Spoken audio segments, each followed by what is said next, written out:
I know that you said you work with lots of different groups, but you work with sportsmen and women a lot. And the effect that sleep can have on sport and sports ability is huge. Tell us, what's the optimal sleep and how can it affect your sporting ability?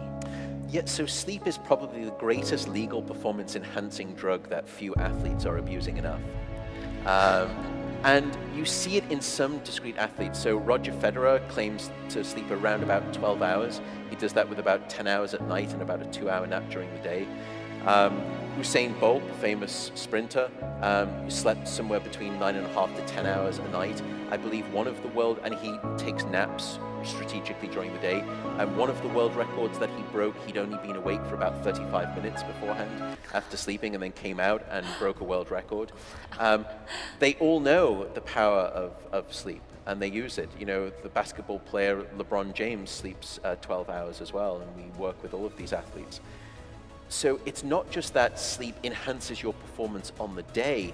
I think where most sports teams neglect sleep, they're starting to gain some awareness of it before the game or the performance.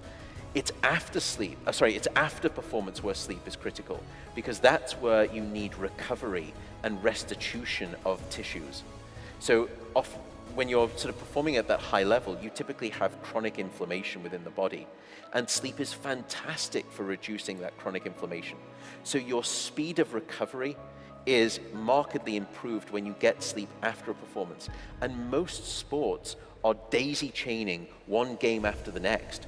So it's not just about performing on one single event, it's about recovering and making sure that you can make it to the next game and the next game and the next game.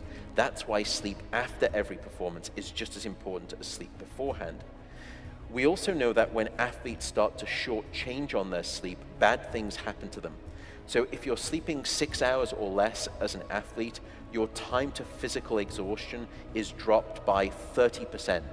So in other words, let's say you're training for a 10K run, and then you have a bad night of sleep before the run, you're now going to get exhausted by kilometer 7 rather than kilometer 10. Next, your peak muscle strength decreases.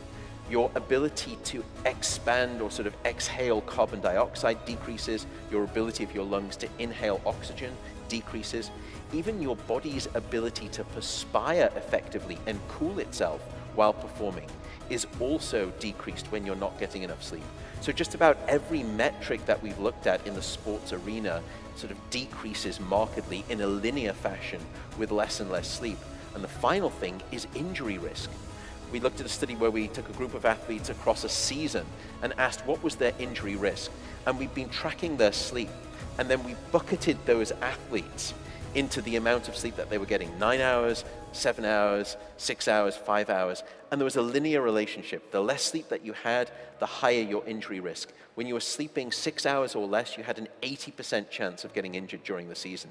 If you were sleeping 9 hours a night, you were only, I think it was at 15 to 20% injury risk. So a marked difference.